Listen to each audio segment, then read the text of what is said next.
Yes, everybody, welcome back to the United View YouTube channel. We're here once again, 12:30 on a Thursday to talk about all things Manchester United. This is What the Devil, episode 68 now. Episode 68. We're in the United View studio. We're here to talk about strikers. We're here to talk about strikers, and we're going to keep talking about strikers. The fixture pretty list. much, yeah, and the fixture list as well. All that as well. And we're also got. Later we've got a little, true or false game that I want you guys in the comments to get involved with. But I'm back with Nick, and special guest back is Alice. Welcome back to the studio, Alice. Welcome back. It's fantastic to have you. So it's been a weird kind of start to the window in terms of the strikers, right? Because we've got Cunha through the door opening day, and I'm still confident on Wemmer. I don't want to touch on that too much because I know there's a lot of fanfare around it, but we'll get that done. It's something that will happen at some point. Don't know when, but I'm not stressing about it. Same. But the strikers, it's a weird one because we were so big on Delap, and he obviously went to Chelsea. Yeah. And then the Gyökeres thing, there was, I feel like reports were conflicting. Some said he was open to the idea, some said he wasn't, some said we wanted him, some said we didn't want him, and then same with Osimhen, there's, I do want him, or they don't want him, or they do want him, he wants to join, or he wants Champions League, blah, blah, blah. And then there's the Hugo Ekitike stuff coming out, where it's like, he's 85 million, no, he's 63 million, no, he's 60, no, it's 80 plus add-ons. And it kind of feels a bit like United are currently they didn't get Delap, and then Omar Barada and Amorim have said many times, we have our contingencies, we have plan A, plan B, we have every scenario mapped out for what we want to do. But at the moment, it feels like United are kind of just sitting back and observing, and being like, I think they know who they want in their head, but they're not showing their hand because they're keeping tabs on 3 or 4 different strikers. And assuming Mbeumo signs alongside Cunha, so we got the left and the right sorted. I just want to ask you, how fussed are you about who actually joins as the striker? Is there a specific player you want over the rest of them? Or is it more a case of you're just kind of happy with United bringing in anyone who can notch a few goals? Yeah, I think if you get Cunha and Mbeumo over the line, the need for a striker is less. We need one, obviously, but Xerxes is going to do quite well with those two in a front line. I trust and believe in Xerxes. Højlund, he might be going to Inter, he might not. I believe that Højlund can become a good player, but I've always felt that he needs to get away from United to do that. I think it's just so gone with confidence. So I think with Mbeumo getting 20 goals, with Cunha able to potentially get 15, 16 goals, you've got goal scoring in the attack. And you look at Liverpool, they didn't really have a recognised striker this year. They still won the league. Diaz played in the middle a bit, Gakpo did, Jota was injured, Nunes wasn't very good. So while we definitely need a striker, I'm thinking if you've got Mbeumo over the line, and right now, you've got to wait for Arsenal to make a decision between Gyökeres and Sesko, but you're not sure about Gyökeres and Osimhen, and Ekitike's price is ridiculous.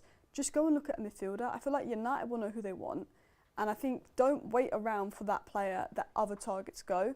Get Mbeumo, go for a midfielder if the striker market's still like it is right now. See if you can get that midfielder in, and then you've made a few sales, then later in the window, go in for a striker. And look, Gyökeres might be gone, Osimhen might be gone, Ekitike might just be a ridiculous fee.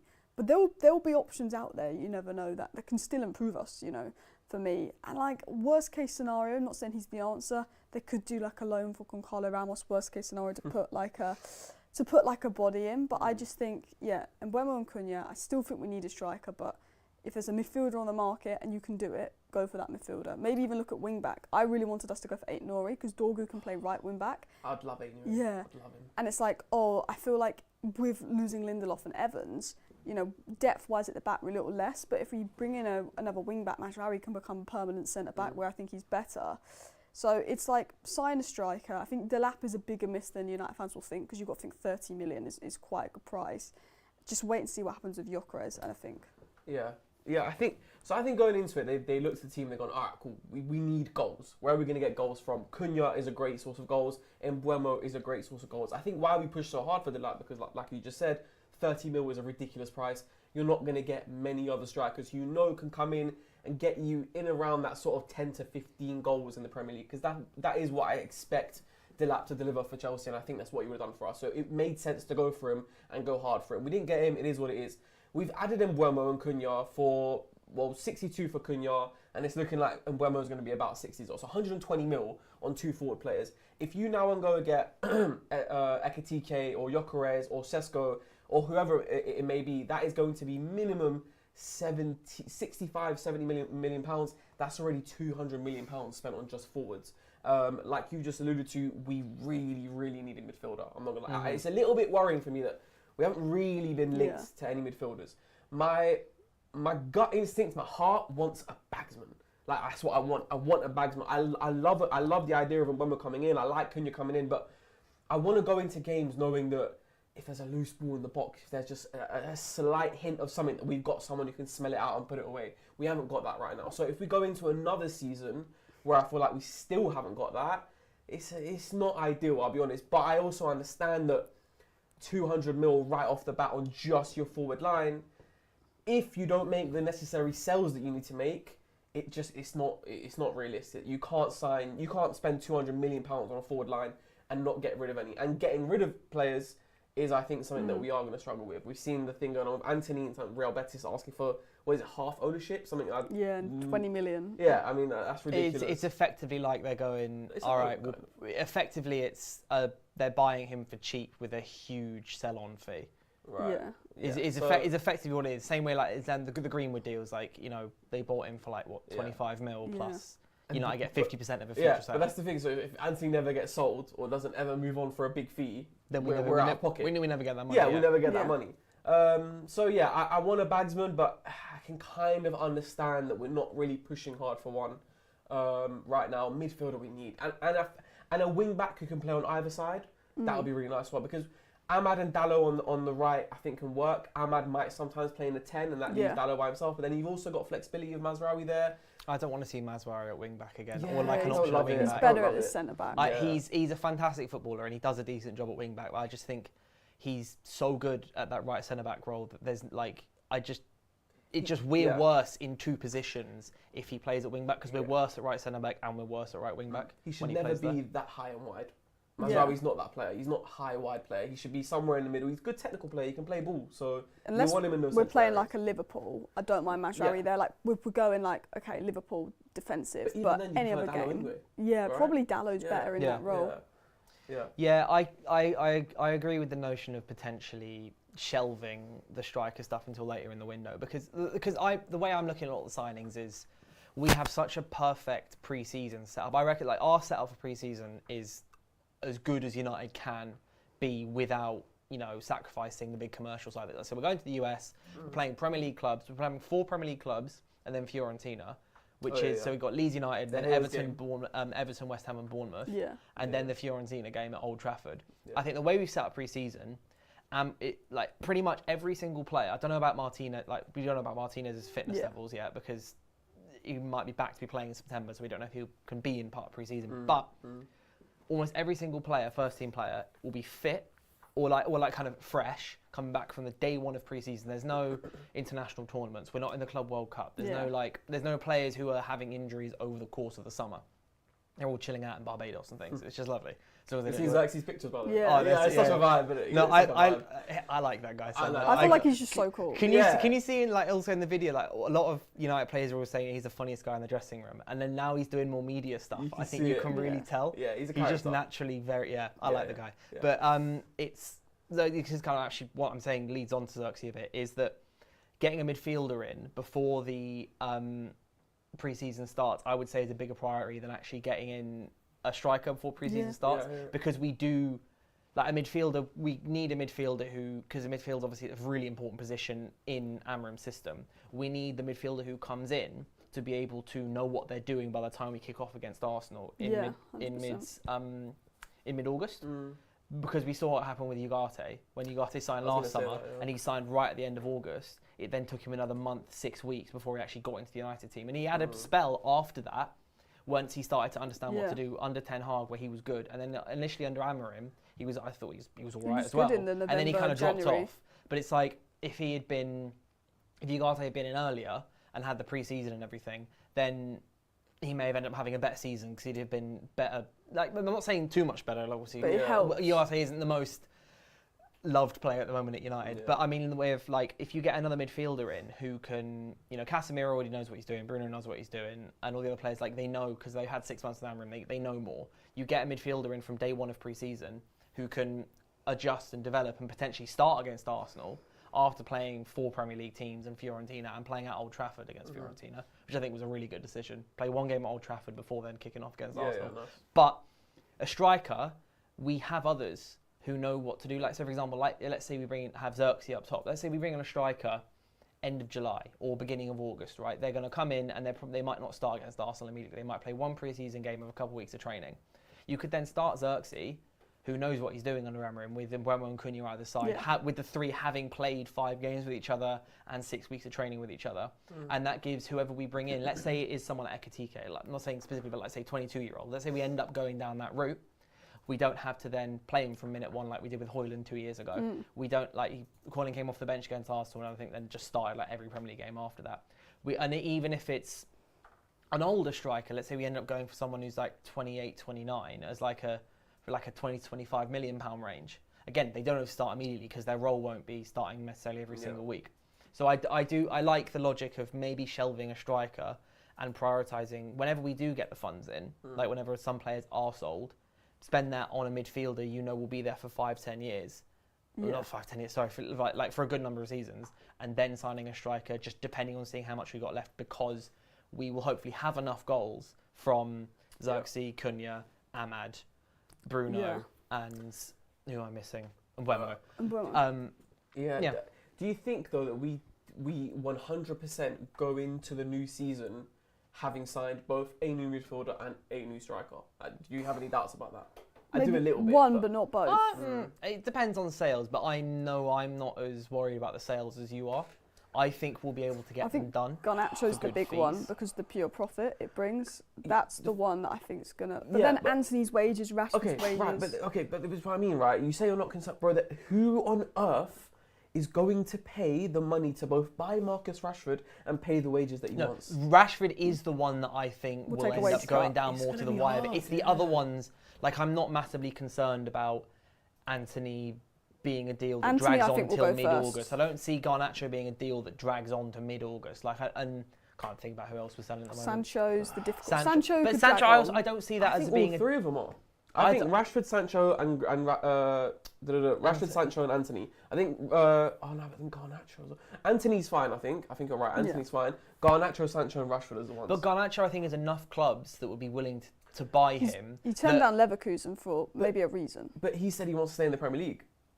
Yeah, but there are 3 or 4 Premier League clubs interesting. But I just think Garnacho is one of the ones where I think as soon as concrete or genuine talks happen with one player, I think it'll kind of start to fall a bit like dominoes with Garnacho. Like, I think all Premier League clubs, also all clubs who want him, I said this before, I think they're waiting for someone else to put in a ballpark number before deciding, is it worth coming back to it? Because Garnacho, because he's good, a club don't want to put in a low ball bid because there's going to be competition for him. So no one's going to put in a 40 million bid and think no one else is going to, because then someone will come in with 43 or someone might come in with 50. Whereas I think all clubs are waiting to see what other clubs do, but I don't think clubs are going to stand, because we're not the only team that wants players in before pre-season starts. It's not like every other club are happy to wait until the end of August. Clubs in general want deals done during pre-season or before pre-season starts, which is why I think that we are going to be able to move on enough players to give us wiggle room to go and buy other players before pre-season starts. I can see Villa weirdly going for Garnacho. Same. I know they would probably rather have Rashford because of the loan and everything, but Rashford still seems head focused on Barcelona. Like, even with Williams going in, it's not going to happen. I don't think it's going to happen. But Garnacho's on 3 times, 4 times less wages than Rashford. Yeah. I think he fits. Villa are financially, they're not in a great position. Yeah. They're on their PSRs are like. Give us a Nana. Give us a I'll take it. That's also a field issue, man. Yeah. Do you know what we should look at? I know we want the pure profit, but you know how they brought a player from Forest and then Forest brought a player from them. Elliot Anderson. That was Newcastle. You don't think of Chelsea? And then they brought a player from Chelsea. Villa and Chelsea bought. They spent 20 million on Amari Kellyman, Chelsea or something. Yeah, but it was I think Villa bought a Chelsea academy graduate for 20 mil, and then Chelsea bought a Villa academy graduate for 25 mil. So both teams got pure profit, but they just wanted to swap the players.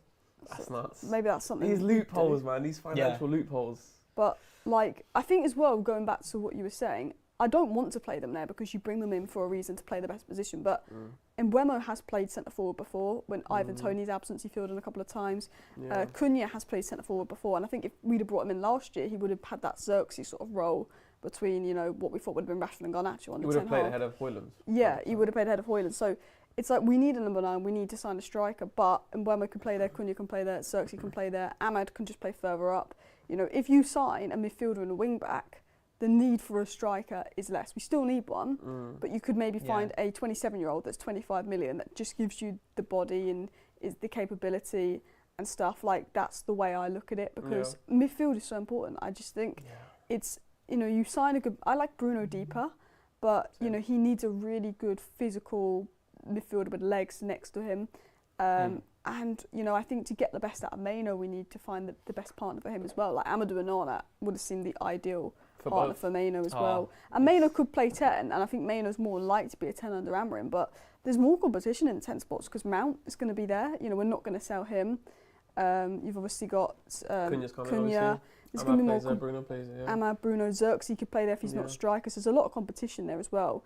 And then also, if we still have Rashford come August and Sancho come August, there's no point signing loads and loads of attackers because we have so many options where I think the midfield is important. Yeah, that's also a good point. You know, I think with us sort of not going too strong on any strikers, it could also be a let's wait to see if we can sell a Rashford before we go and give another striker or give another club however many millions and then give that player lots of wages as well. Maybe that is what it is.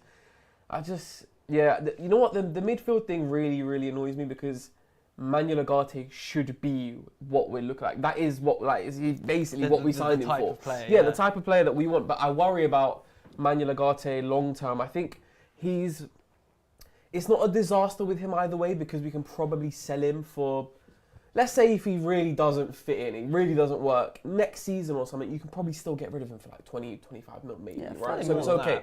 Potentially, let's see how it goes. We're not great at selling, like, that's all I'm saying. But the thing that annoys, that's the one bad signing that I'd say Ineos have made so far from last summer. I'd say it's the only bad signing they've made. If it was a squad signing, it would have been good, but because you spent 50 million, especially when PSG paid that a year before, he should have been £40 million max. And if we got him for 30, you're like, fine, but because we got him for 50, we're like, nah. Mate, PSG paid 60 million for João Neves, and we paid 50 for Ugarte. Yeah. That annoyed me so much. Like, last summer, I was like, why don't we like, I know we need physicality, I know we need off the ball, but I was like, surely let's not fund their João Neves transfer through bringing in a guy. But that was a bad one.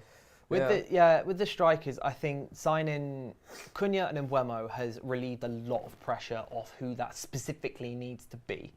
Like the beginning, like before the window opened, it was like, right, genuinely, we're going to need someone like Osimhen up front, right? Someone like who, like, you know, he will create his own chances and he will just get on the end of every single cross you put in the box.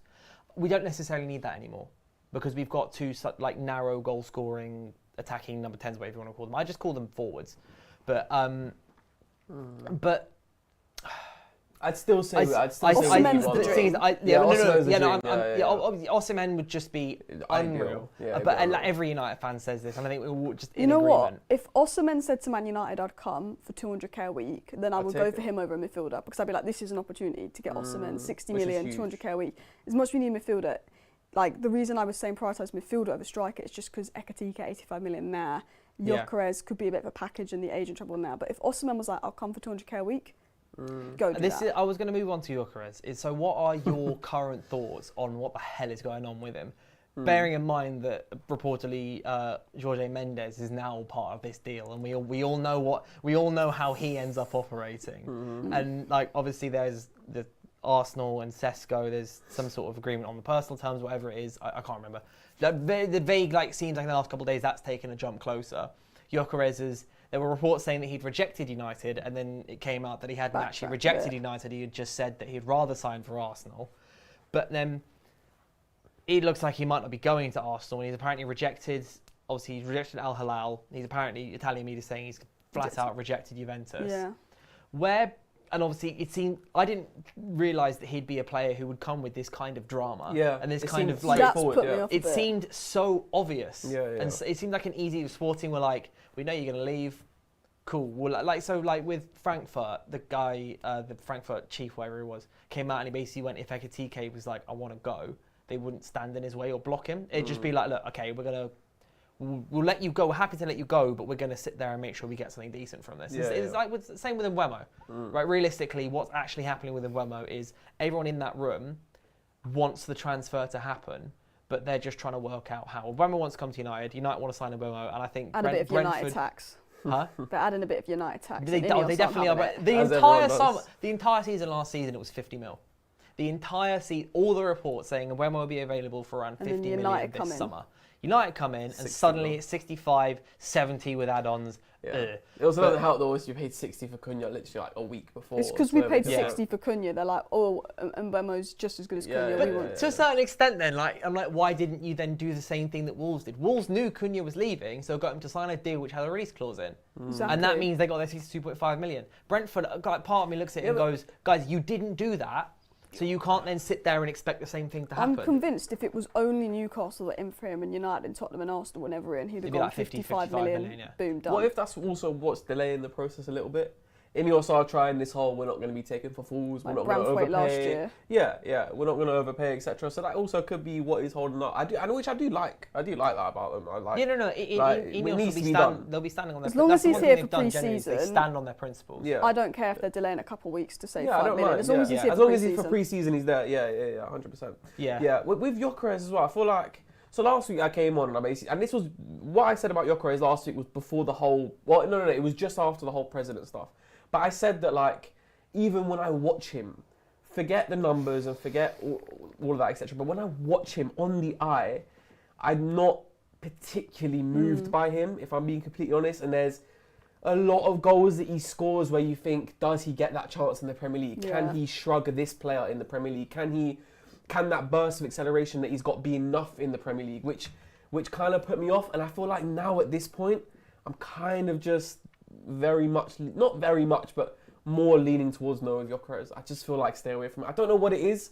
I feel like if you're going to go out and spend the money that you're going to have to spend to get Gyökeres, spend a bit more and get Osimhen, or spend a similar amount and get Ekitike. That's where I kind of start. I like Ekitike. I think Gyökeres has got the highest probability of I wouldn't even say failing because I think I trust Gyökeres to get a decent amount of goals for us. It would be like kind of an Agate where he's good but actually not as good great. Yeah, it would be like kind of someone we'd have to maybe replace in like 2 years. Limitations are there. It's why I think we're not. This is for different reasons. It's why I think we just aren't going for Jonathan David. I've seen a lot of people being like, why aren't we looking at David? The guy's free, 25 years old, and he's just come off the back of the season. I think we're looking at David. I think right now, we either want to sign a striker who will be our striker for the next 4 years, 5 years, or like, so Brad got the 2028 thing. Yeah. I think this summer, they either want to sign the striker who will be starting in that 2027-2028 season, or sign someone who for cheaper, who will be happy to be replaced in a couple of years' time. Yeah, like or play second fiddle. Yeah, or play second fiddle with someone new. So, but with Jonathan David, I think it's a case of United will be looking at it and going, he might be someone that we'd look to replace in 2-3 years' time. But in 2-3 years' time, he's then 27, 28. I agree. And you can't then say to someone who's 28, okay, you're entering your prime years now. We're now going to go and sign, I don't know, whoever the sixth striker is in 3 years' time, and go, right, okay, you're going to have to battle with him.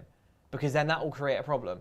Because we'll be signing, like, we'd have to pay, obviously his wages will be all right, and his, obviously, no transfer fee kind of makes everything, deal really easy. But I just feel like United see him as not quite as high caliber striker to sign for someone who's 25.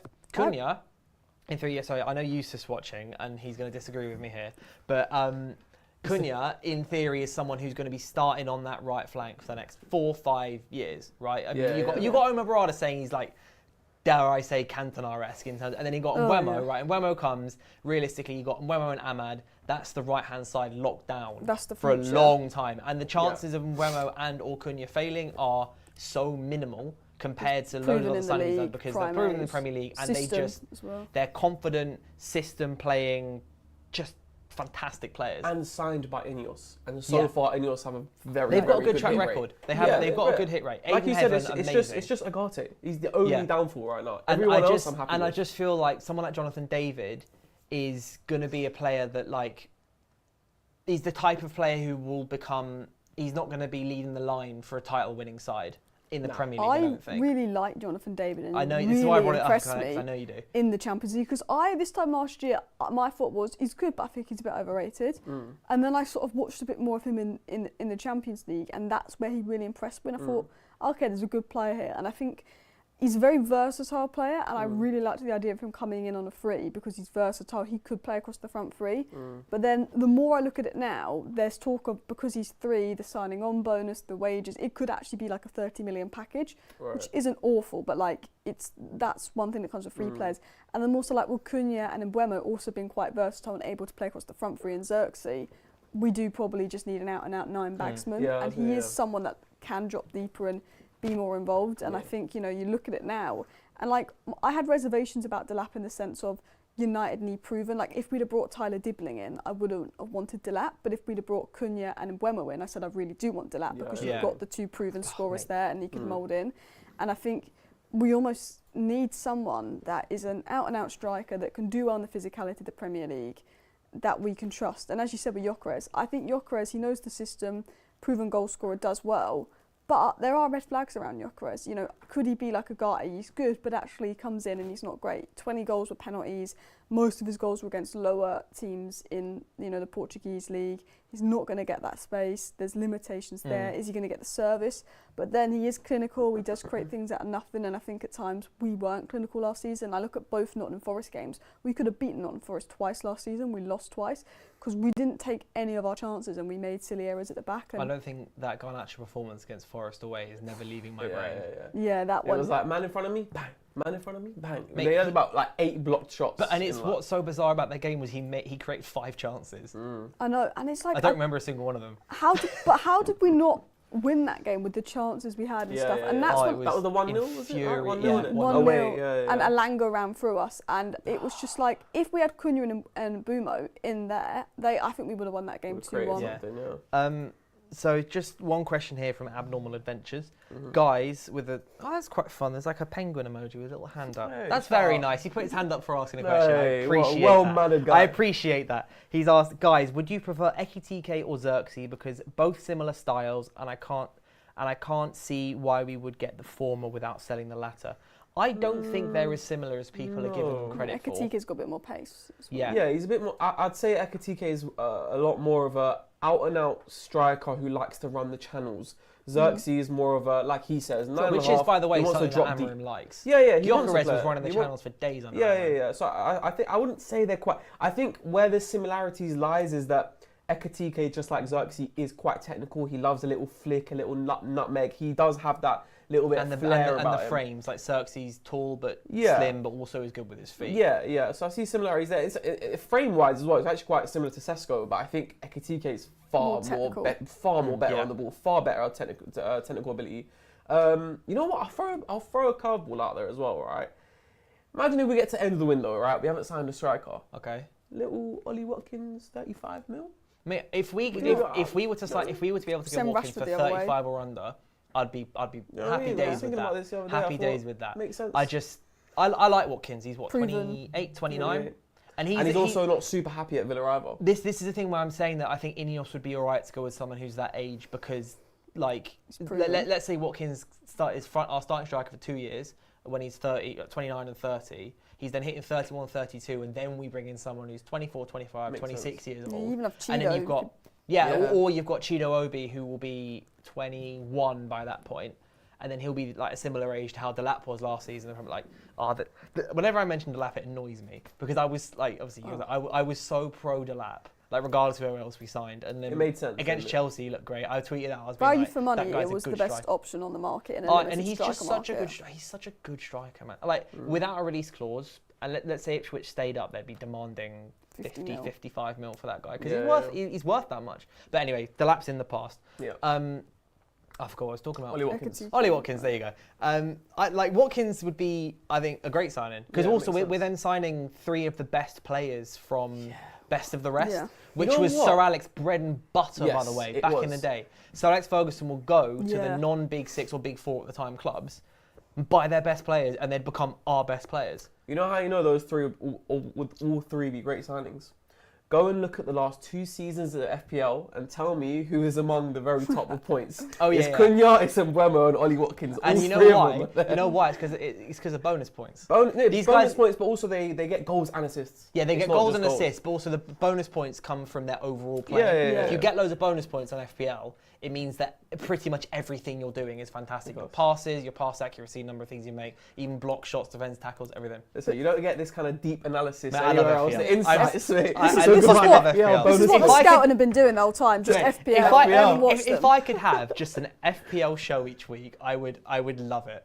I came literally last in my league last year, so I don't know why I'm picking it up. And you could My league explain was your crazy. I bad think decisions. all of us finished in the top million, and I came last, and there were like 8 of us. I was doing really well until like the last 5 or 6 game weeks when everyone stopped caring, like Tottenham, United, Arsenal, Yeah, Liverpool had won the league. So the last 4 or 5 game weeks just I fell off. Mate, I've lost to the same mate of mine. We have a money league. I've lost to him like 3 years in a row now. I've sent him money. You want to finally get that next season. Next It's gonna be the season. I'm convinced if United play well, I'll win like all my FPL leagues. Oh, yeah, 'cause 'cause- I keep banking on United players, Bruno, and they keep Ahmad, failing. Yeah. Mazraoui were The my one 3. season where Yeah. like we're gonna start the season, and I'm gonna have like I think it'd be a surprise if Cunha's not my captain first game of the season.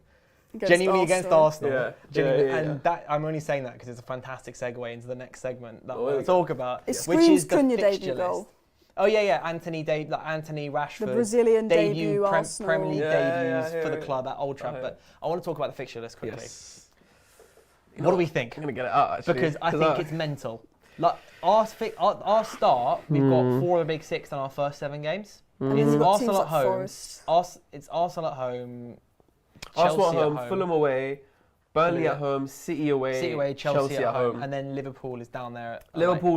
It's Brentford, Sunderland, and then Liverpool. So it's away like at Anfield. 4 of our games in the first 10 are against big 6 sides. And you know what I hate about that Liverpool game as well? It's right after an international break. Oh, We're but they always drop bad. off after the international So break as do we well. though. Yeah. So do we. Do you remember when was it? The Newcastle 2-0 away after the international break. Yeah. Like we did not we just didn't look like a football team. The Forest 1-0 we were just talking about was the first game back after an international break as well. Yeah, Even when was it where we beat Leicester and Hoyland scored and Garnacho scored and we were like, oh, Hoyland, and he went away for Denmark. Yeah, went away with Denmark. He scored. We came back. And then that was the 1-0 loss. That was the Forest we game. were awful after that March international. Oh break. yeah. But we were Like, also it's- doing so well before it. We were doing Well, not so well, but we as were in, doing I think we were Better than getting before. there. Yeah, we'll get it. Like, I have mixed feelings because it's a tough start, and if Amarin is not in a good place by December, like, he's probably gone. Yeah. So he is. I reckon he thinks that as well. As Yeah, in Amarin. and that's like, I almost feel that, like, if he's in a bad place by December and we spend a lot of him fair because he's not shown enough yet. But I feel like even if he was in a bad place in December, he could turn it around with the second half of the season fixtures. It sounds weird, but like, I think there will be too much pressure there, and if we have a bad start. But at the same time, I felt that we've been better defensively under Amarin off the ball, but it's on the ball where we lack scoring goals, breaking down teams. And I know that we beat Southampton, Ipswich, Leicester, and everyone beat them.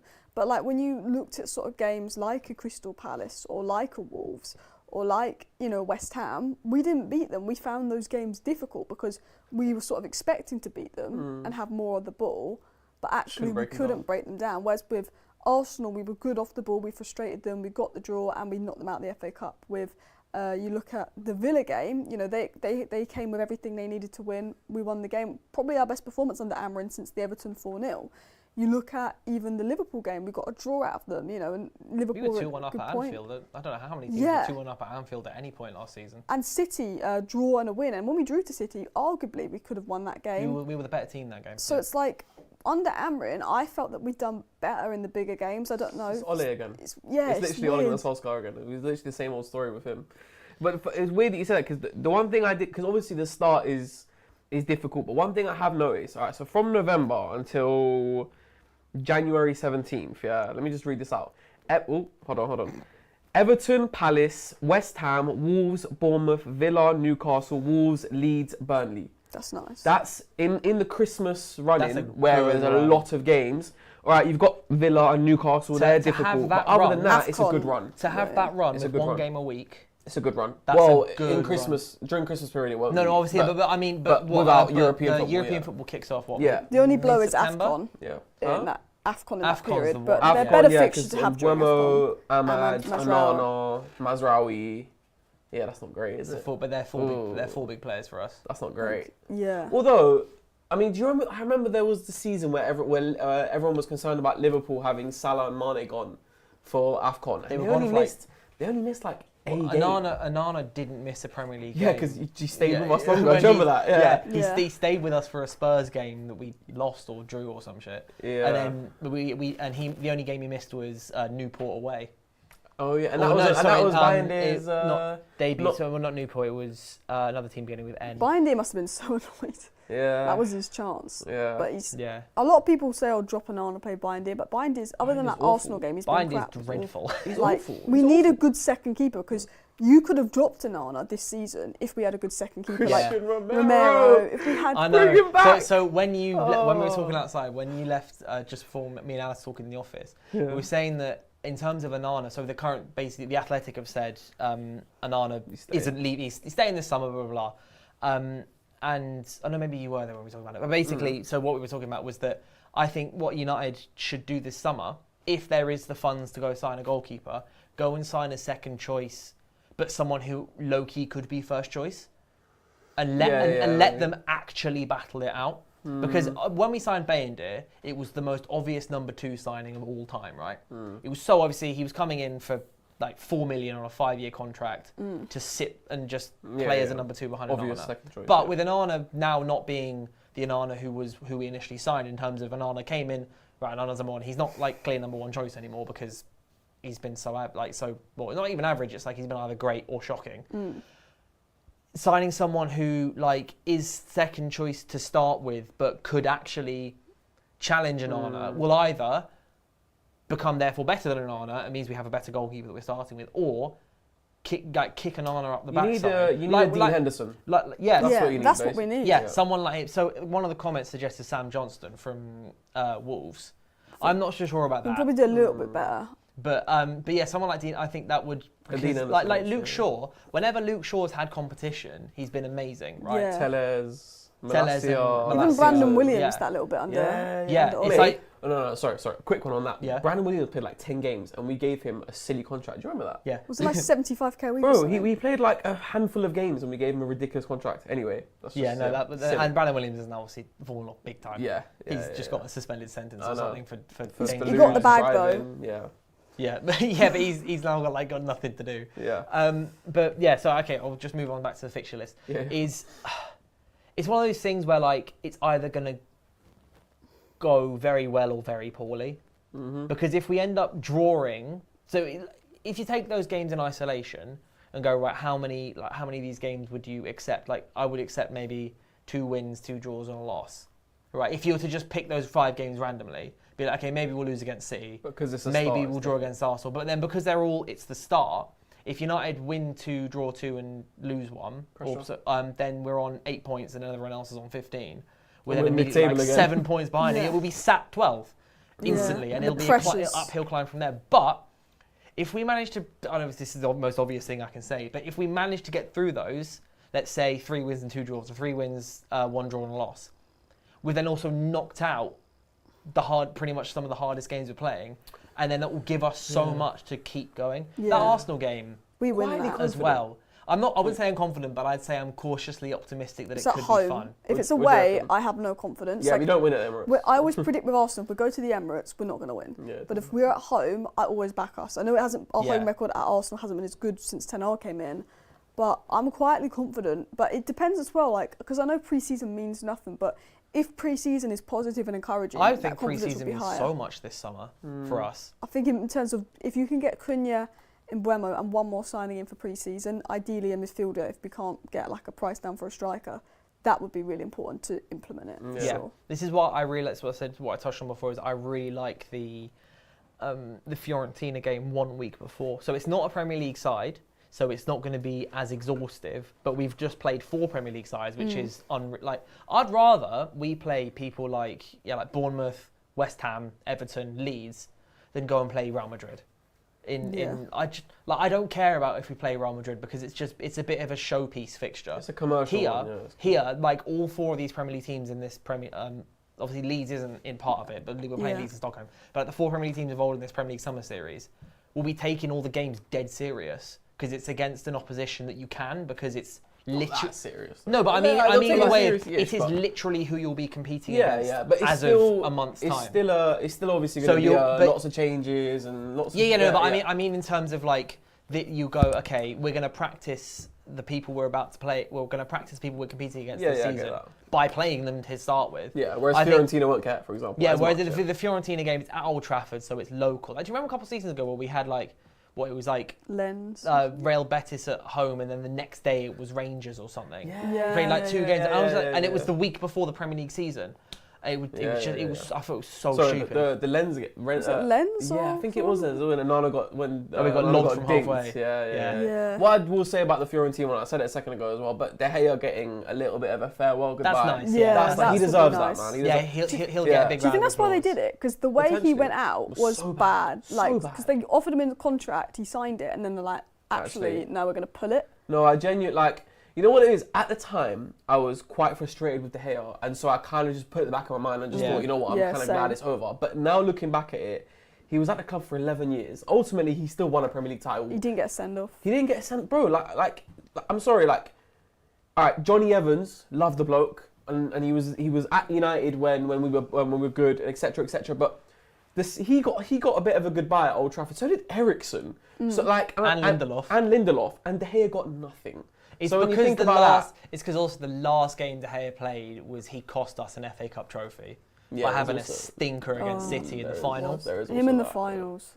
He was so horrendously bad against City. But you know what it is? Like we have a final without him, we lose anyway. Do you know what I mean? But.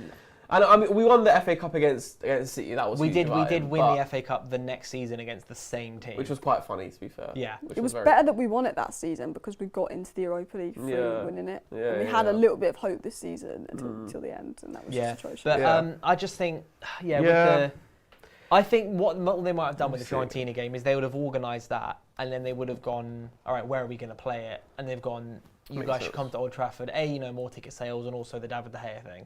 Well, we always, I feel like every season we have at least one. Yeah, we tend to have one game at Old Trafford. It tends to be like the last one. Yeah. But I reckon like it may have played a part, but I don't think it would have played a part in us picking who we're playing. Yeah, that makes sense. I think we would like United in Ineos have been, and Amorim have all been very straight in basically being like, we respect the past, but we're not gonna like play to it. Like because they haven't been doing that. We changed the formation. Like we changed the formation we've always played with the. United don't play through at the back. We never have done before. Don't get me started. Like I know I don't. But but one thing I will say though, second game is Craven Cottage, and we always win at Craven Cottage. So you can basically say that. We do. Yeah, we do. Always win at Craven That's Cottage. true. Sandro Martinez scored. Martinez scored that. Bruno's last minute winner. Yeah. Garnacho's last minute winner. We always win at Craven Cottage. And Ronaldo's last minute winner. Yeah. We've got certain ones like Brentford away is like we never win, but Fulham away. No, but we will have a Bremo this time. Yeah, that's good. That's good. It's the. Do you know Martial's goal against Fulham? The silly run, like from like halfway. Like, wait, yes. You know what? Do you ever associate different grounds with different Premier League kickoff times? I don't know if it makes like for me. If I think of Craven Cottage, I think like 12:30 kickoff on a Saturday. If I think Stamford Bridge is 4:30 p.m. on a Sunday. The big games are always 4:30. Super Sunday. Yeah, and then from the City ground, for me is a Monday night football kick or like an 8 p.m. kickoff place, like Friday night Monday night football. Like Old Trafford, I think of like 5:30 or 3 p.m. kickoffs. Yeah. Is this? I don't know if this is just me. Like Liverpool Anfield, I think as the first game they play on a Sunday, like the 2 p.m. kickoff. I think of Anfield as that one. Isn't it not now? Like Liverpool away is only 4:30, you know? Because the 4:30 one's always the big one. Yeah, but when we do, but like I feel like if Liverpool are playing Brighton, I felt like I'd put money on that being at 2 o'clock kickoff on a Sunday. 2 o'clock. You know the only thing that like, not the only thing, but in terms of like, obviously when you're in Champions League, you play Tuesday, Wednesday. The one thing I do like about Europa League is because you play Thursday, it means you have to play on Sunday. And I just prefer watching United on a Sunday. Yeah. And I hate United on a Saturday. I don't like watching I hate the 3 o'clock Saturday kickoff. I hate it. Even 5:30, I don't like. Why do you not like Sundays? Because I'm normally hungover. That's the perfect time to watch it. No, but I've got to work, bro. If I've got to sit there hungover and we're playing at like 4:30, It's got to the point where I'm no longer, I'm just tired. And I've got to log on. Yeah. I've got to write like 5 articles, doing 2 hours worth of tweeting and all the quotes and everything. I'm sat there just smacking my head against the desk. Yeah. If you give me a 3 p.m. kickoff or Just a half not 5 Saturday kickoff. night. I don't like Saturday night. No, neither do I. I want to go I out. love 5:30, innit? I love it, the 5:30 kickoffs. I want to I like go. it. I want The to go time do I'm something. finished, it'd be like 9:30 doing all my work. Yeah. And it's like, I want to go out and see my Yeah, friends. you won't be hungover on Sunday if we have a 5:30 game. I'll still be hungover Yeah, on Sunday, but best. I'll be able to sit there and not have to do anything. Best.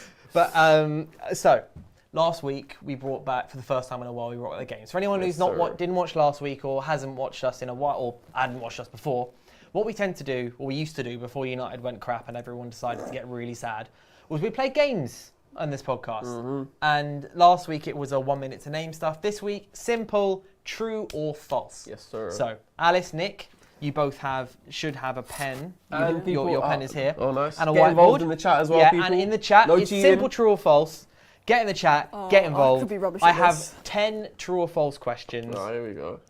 Some of them are more historic, hence why Sir Matt Busby's up Yeah, there. Some of historic isn't them my are strength. like mid-range. You got Tom Cleverley, a question about Tom Cleverley, and then so you've got random. more recent. You got Jose Mourinho. I love that Jose Mourinho photo. Man. You know what? Yeah. Sorry, it's just cycling. That Juventus game, one of our most underrated games in the last like 20 years. Yeah. Juan Mata with the free kick. And then who scored the winner? It was like, it kind of bundled in, didn't it? Like Fellaini was at the back post, the cross went in. I think Chris Smalling was thereabouts. And was it like I think it was Ashley, own goal was in it the end. Ashley Young's winged in the cross or something I like don't that? know. I can't remember who put it in, but I remember Fellaini Mate, and Chris those- Smalling We had being... some Those clutch wins in the random, Jose era. random Champions League games on the Mourinho. Bro, do you remember were so funny. When was it? The Fellaini one where he bagged the last minute winner and Mourinho picked up the bottles and just dashed them. Do you remember that one? Yeah. Yeah, that Yeah, was yeah. that was just after Fellaini cut his hair. Was it? Yeah, Okay, I remember it because yeah, it was yeah. like, why is Fellaini no longer he's no longer He's Fellaini, yeah, and then he yeah, scores yeah. some like really nice hooked finish, like Typical Fellaini. like to win us- Well, right. not Fellaini, but yeah. yeah, Right, right, okay, cool. I'm going to write T or F, yeah? yeah, True or cool, and false, then just count your tally what you got. Yeah, right. yeah, There'll cool, be cool. some bonus thrown in here as well. Oh, well, So, cool. number 1, Manchester United, true or false? Man United once played a competitive home game at Anfield. Wait, what? So A we played a competitive game, home game? where it was classed that we were the home team at Anfield. True or false? The only time I Again, in think the was comments, if during you the- know, whatever, if you know the answers, or true I or just- false, let I me That's know. such a rogue thing to make up, though.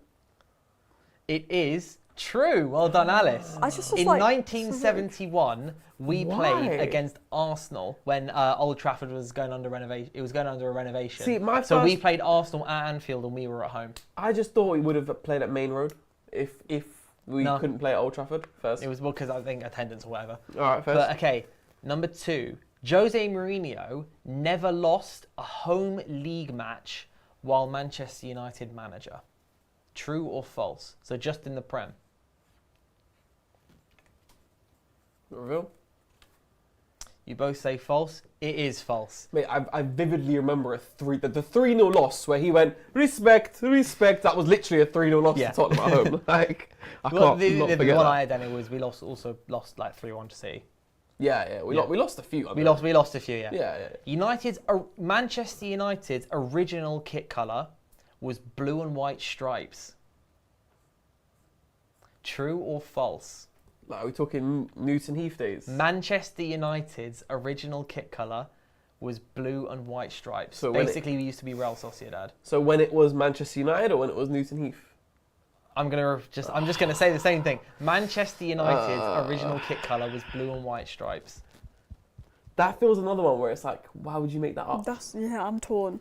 I'm gonna. Oh yeah, thank you, Ed. The Fellaini versus Young Boys was the. It was Young Boys. It was Young Boys, yeah. Okay. All right, cool. I don't know. I'm gonna go false. It's true. Of course it is. So The first stupid. season that the club played as Manchester United was blue and white stripes. Ah, I don't know which way nice. it was, but I can imagine it was just like a Real Sociedad-esque. first. Yeah. Next. Next one. Nemanja Vidic scored more Premier League goals for United than Patrice Evra. True or false? True. It's false. Wow, Evra you- got 7. Vidic only got 4. I feel like I In can the just Prem. remember Vidic headers. I don't remember that many ever goals in the Prem. The one against Bayern is the one that stands out. Yeah, that's the one That's the one. Yeah.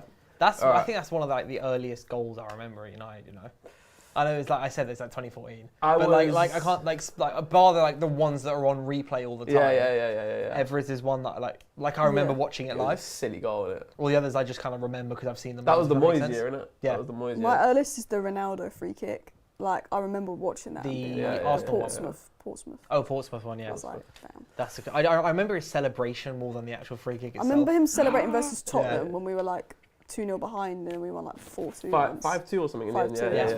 5-2. All right. Right, next one. Tom Cleverley once captained Manchester United in a Premier League match. True or false?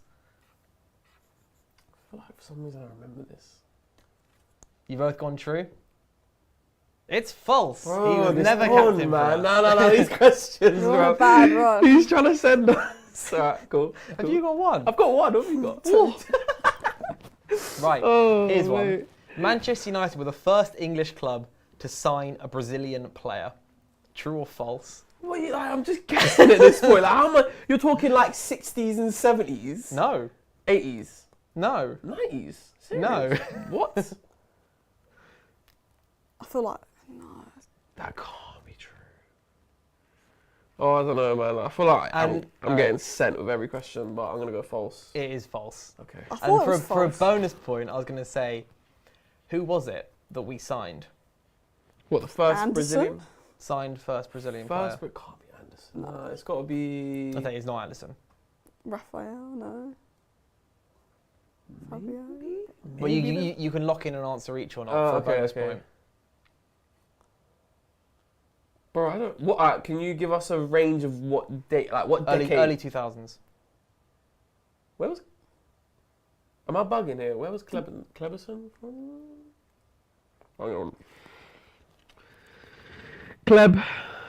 You going Cleverson? Kleb. Yeah. You both going Cleverson? It is Cleverson. Well done. 2003. Right, next one. The last goal scored by United in the Sir Alex Ferguson's reign was Robin van Persie. True or false? Obviously, we all know what the game was. The Sunderland. 5-5 versus... No, I West, know. West Brom away. West Brom. Yeah, 5-5. West Brom away. Why was I 5-5. thinking of the Lukaku- season Lukaku before? hat-trick. Lukaku hat-trick, yeah.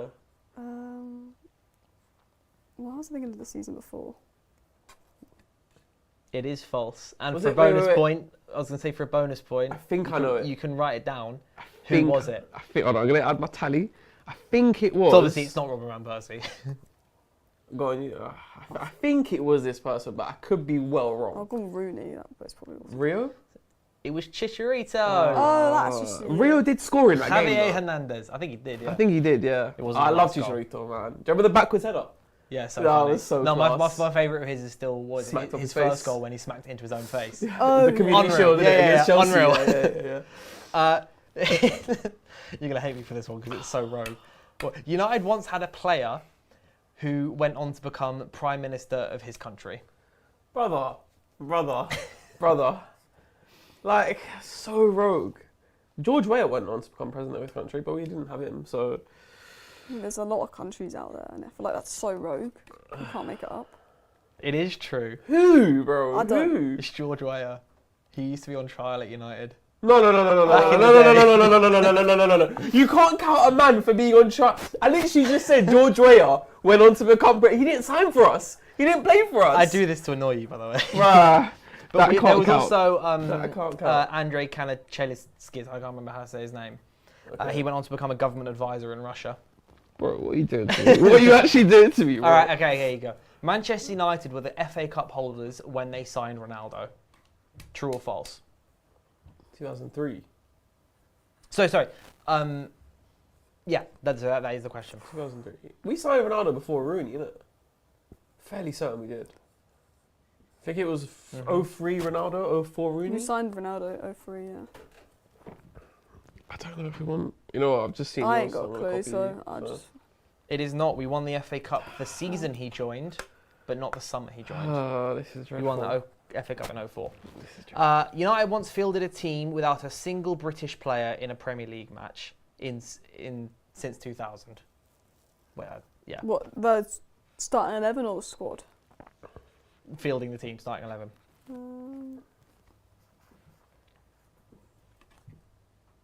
It is true. How, bro? How? Who? It occurred Against once. Arsenal. Yes, it was 2005. I remember How like on media earth? having a big You've rant pulled that about out of that. nowhere. But then who was the academy graduate that we would have had? It was Or on the someone bench. who just wasn't English. Or could have Or been someone on the Pogba. bench. Because the academy thing is just a squad thing.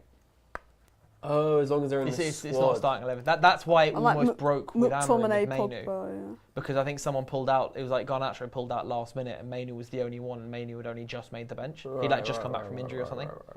First, pain. Has it been a bit of a low-scoring week? Mate, for you, it's Nick? been awful, man. It's been awful for How me. many points do you have, Alice? 6. I got 4. And you got 4. Well done, Alice. Oh, that is dreadful. What on That us? isn't weirdly specific, Yeah, which one? like all of them, but like 2 of the ones I got right, I was just Well, like, because they're you facts. can't it's make hard that not out. to be specific. I It's was- a fact. I'm so I on was to like, you you about the can't George make Weah that up.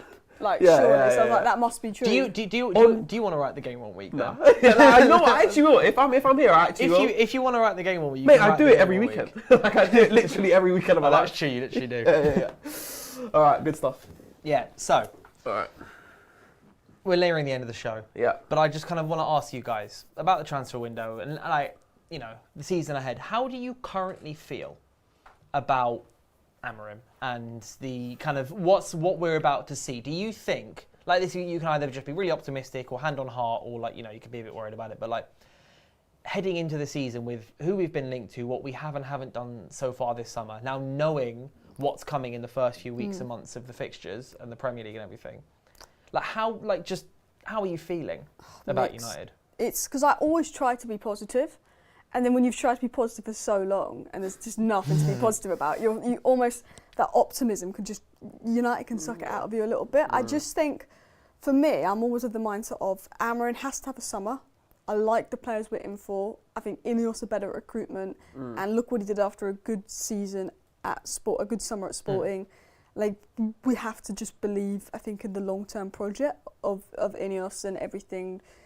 But then I'm also like, look, we finished 15th last season. It was atrocious. Look, Ten Hag probably would have finished 12th, and it would have been his squad and his formation. The players were clear an issue, but we finished 15th. I thought tactically, Ange outdid us in the final. And I do definitely have concerns about Amorim. Like, he didn't come in and get us hitting the ground running. It's difficult because I think you need to reset the culture of the squad, but I don't like what's gone on with Rashford. I don't like what's gone on with Garnacho, because if we do sack Amorim and we want to go back to playing a 4-3-3, you've got rid of 2 of the best players to do that. I don't like that he's not really found a role for Maino. But I'm also like, he's only been here a couple of months. Worst United side like ever. They couldn't redo it in Ten Hag system. Like, I do think I've seen improvement off the ball defensively, structurally. It's just, there's a lot of games where I felt that if we actually could score, we could have actually got some more points. So for me, if we can get him in some goal scorers, give him a summer, give him a pre-season, I think we will improve. I think we can maybe push 6th. I don't think we're going to go like anywhere higher. And I would take that just considering 15th. It's not where I want to be. But I think if we start this season badly, then my mindset's going to change quickly. And I know that it's a tough fixture list, but if we get to November and it's not good, because we didn't see much last season, it's just going to have me negative. But you have to just back him. Yeah. I'll get the negatives out of the way first. Yeah, right? go on, you do that. I don't like the back 3 system. I don't think Man United should ever be a back 3 system. I think there's some things which are more deeply rooted in a football club the size and magnitude of Manchester United. There's a reason why Xabi Alonso has gone to Real Madrid and instantly dropped his back 3 and gone to a back 4, because Real Madrid simply will not play a back 3. It just won't happen. I believe Man United should be the same. I don't really like the fact that they came in, they said we have a game model and the game model is a 3 at the back system. I don't think so. I think you haven't picked a game model there, you just picked the best candidate out there, which happened to be Amorim. I think Amorim made us worse in the season. Like he flat out, he made us worse. Eric Ten Hag, when he left, we were 4 points off top 4. By the end of the season, we were 15 points, something silly. Like we were a long way away from top 4. So I think he made us worse. I share a lot of the things that you just said about how the Rashford thing's been dealt with, how Garnacho has been dealt with. I have long-term concerns about Kobbie Mainoo's future in the club, and I think that while you need to have a quote-unquote system, you just smile at me because you know that I'm ranting about the 3 at back thing. While I think that the system, the philosophy of football and all this stuff is very important, yes, but talent in a football club is important. Yeah. Talent doesn't just come around all the time. A talent like Kobbie Mainoo, you need to make sure there's a place for him, and Ruben Amorim has completely disregarded that because he's come in and said, I have a philosophy and I won't change. Cool, it is what it is. So those are my concerns, those are my negatives. My positives are that I like Ruben Amorim as a person. I think he's got the right characteristics and the right personality to lead a change and to lead a cultural shift. I think that you saw what he did at Sporting, and so hopefully we can do the same. I have reasons to have trust within Ineos because I think that football decisions, they've made mostly good footballing decisions. Mostly, I'd say. I'll caveat that by saying that, like I said, through at the back, etc. I don't like the stuff they've done with the tickets and the redundancies and the way the redundancies have been made. I think you can still do it, but do it in a classier way than it's been done. So I feel okay. I'm not that inspired about the coming season, but I also think that there's a little bit of optimism there in terms of we're not playing Club World Cup. We're going to have a full pre-season. There's no European football to worry about. There are reasons to be optimistic. I think we just have to kind of weigh out and see. The signings are bringing a lot of optimism because I think Mbeumo and Cunha, it's guaranteed goals there. Yeah. Who we sign, like my mood could be so different in August depending on who we sign. Yeah. Especially if we look all right in pre-season. If we look at in pre-season, we've got Ahmad at wing back. But when I say Ahmad at wing back in the way of like we've got wing backs for Amorim who are playing right up there, like on the front line, like we were against Villa. Like even like Ahmad was right up there on the front line, but even like Dorgu was also right there on their right back. It made a massive difference because we a lot of the time we suffocated Villa. We couldn't score. We still could. Obviously, we scored 2 goals in the end, but we had 70 minutes of missing. We could have been 3-0 up. But that was a player specific thing.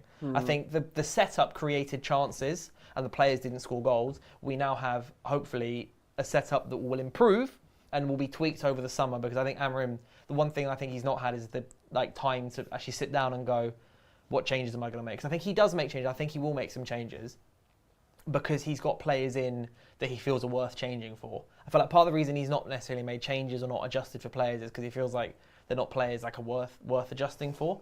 In the way of like kind of are you really gonna make a load of changes to accommodate Rasmus Højlund?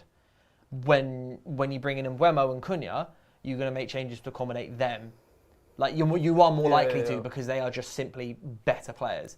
And I feel like we'll see them in pre-season. The fact that we have such a good pre-season, I think, will really help us.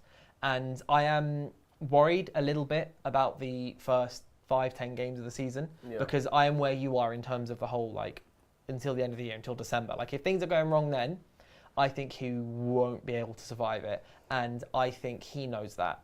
Because you know what it is as well? Which is great. Like Ten Hag, I feel like he kind of, to some extent, thought he was invincible. I don't know if that was true or not, but the way he came across, he came across as if he thought he was invincible. I think he was trying to have a strong front. Yeah. Sorry, the one thing I'll add to that as well, Ruben Amorim, if he has a bad start, all the stats of last season will be brought into the win percentage and losses and all that will then be talked about, added pressure, etc. Yeah. Sorry, go on. But I think Amorim knows that he needs to kick on literally from that Leeds game. If we lose that Leeds game 4-0, for example, like obviously it's meaningless to a certain extent, but it stands to be. If we win that game, if we win a couple games in the Premier, let's say we end up beating Bournemouth in pre-season, and we look all right, a team that we just got completely destroyed by before. It's like we lost to West Ham obviously away under I can't remember, but under Ten Hag. Oh yeah, it was Ten Hag's last game, wasn't it? But yeah, I feel that.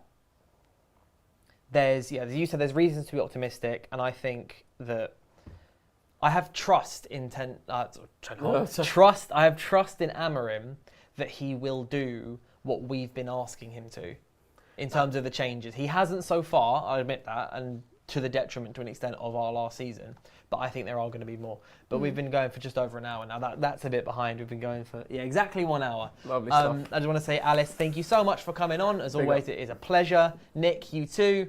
I feel like, there's been a lot to speak about this week. There's not been a lot of news. I'm really hoping that by this time, when we're back streaming next Thursday at 12:30, as we are here every week with the studio, I hope there'll be more. I hope we'll see that we have a breakthrough in the Bremo stuff. We'll hopefully know a little bit more about targets and things because, midfield. I want to know. Yeah. I want to know who we want to sign in midfield because this is the thing. I reckon there's a list, 100%. Probably. The club will have a list of people they want. Or like an area of people they want, but no one knows what it is. I want Belieber, but he's going to be out. That's never going to happen unless we can sell all of our players by next week. Rashford, it's not going to happen. But regardless, thank you guys so much for coming on.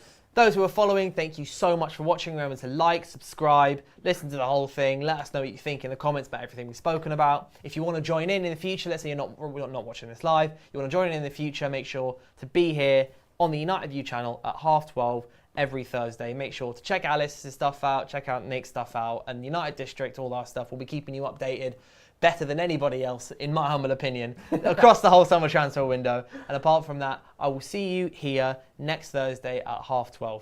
Peace.